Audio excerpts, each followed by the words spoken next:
Bienvenue dans cette nouvelle formation. Je suis Claudel Numbissier et aujourd'hui, je vais vous entretenir sur le communautarisme économique, partie 3. Revenons au Cameroun pour essayer de comprendre cela avec d'autres exemples. Il y a une boulangerie dans la ville de Yaoundé que je ne vais pas citer, qui a une particularité, c'est qu'ils vendent des croissants à des prix incroyables. Ça veut dire qu'il y a des croissants qui coûtent 1000 francs, 1500, parfois 2000 francs, un seul croissant. Et moi, j'étais intrigué parce que les autres boulangeries vendent les croissants en général à 250, 300 maximum. Un jour, je m'en vais donc dans cette boulangerie pour essayer d'acheter un croissant, pour comprendre quelle est la spécificité de ce croissant, pourquoi on le vend à 2000 francs. J'arrive dans cette boulangerie, je m'aligne parce qu'on s'aligne pour acheter le croissant. Lorsque j'arrive dans la caisse, après m'être aligné pendant plus de 30 minutes, on me fait comprendre que le croissant est terminé, mais que je patiente encore quelques minutes parce qu'on est en train de le mettre au four. Je patiente donc quelques minutes et puis ils reviennent avec le croissant. Je ne pouvais acheter qu'un seul parce que acheter 2 croissants, nous sommes déjà à 4000 francs. Je ne peux pas manger les croissants de 4000. J'achète un croissant et en me disant que certainement il y a un effet magique dans ce croissant, j'essaie de ne pas m'éloigner trop loin avant de le manger. Donc, je m'en vais juste devant la boulangerie et je mange le croissant là-bas. Il faut être malhonnête pour ne pas avouer que ce croissant est excellent. Je mange le croissant, il est très bon, du moins comparativement aux autres croissants que j'avais l'habitude de manger dans les autres boulangeries. Et je me rends compte que qu'est-ce qui peut expliquer qu'ils aient un croissant aussi bon alors que les autres boulangeries n'arrivent pas à faire pareil?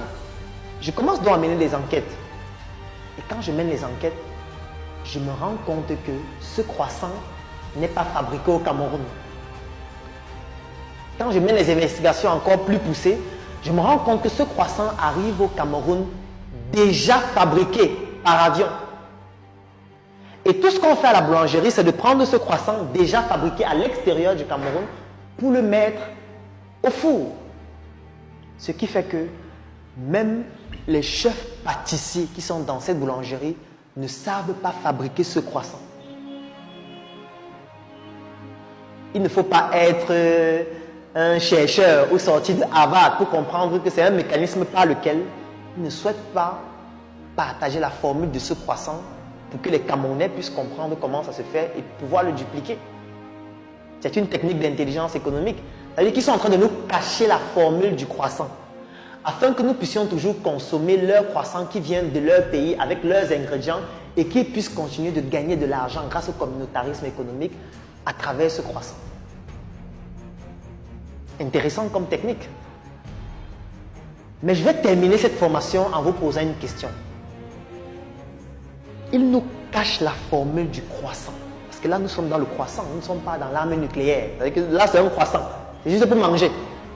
Avec une tasse de lait. Donc, ils nous cachent la formule du croissant.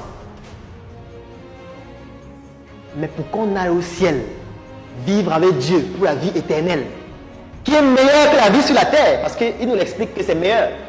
La preuve, il refuse de vivre avec nous ici sur la terre. Lorsque vous voulez prendre un visa pour aller en Occident, on vous dit non, on ne veut plus les Noirs là-bas. Vous dites même que je ne veux pas le visa, vous voulez prendre la mer. Il y a une étude qui a démontré que les gardes-côtes en Italie coulent les bateaux. Ça a fait l'objet de tout un documentaire. Ça veut dire qu'ils voient des migrants venir dans des bateaux et ils coulent les bateaux. C'est-à-dire qu'ils ne veulent pas vivre avec nous ici sur la terre. Même lorsque vous arrivez en Occident, c'est vous qui faites les boulots qu'eux ils ne veulent plus faire. Vous êtes capable d'accepter les conditions qu'ils ne veulent plus accepter. Donc vous êtes en train de faire tourner le système et vous êtes en train de travailler pour payer les retraites des vieux du système qui ne peuvent plus travailler. Donc ils nous démontrent au quotidien qu'ils ne veulent pas vivre avec nous ici sur la terre. Mais pour qu'on aille vivre au ciel, où on sera avec Dieu, qui est meilleur que sur la terre, avec la vie éternelle qui nous sera offerte, il nous offre la formule pour y aller gratuitement. Il nous prêche la Bible gratuitement. Il nous prêche l'évangile gratuitement. Alors qu'il nous cache la formule du croissant. Ça, c'est la réflexion que je vous entraîne à avoir après cette 8e formation. Je suis Claudel Numbissier et je vous donne rendez-vous dans une prochaine formation.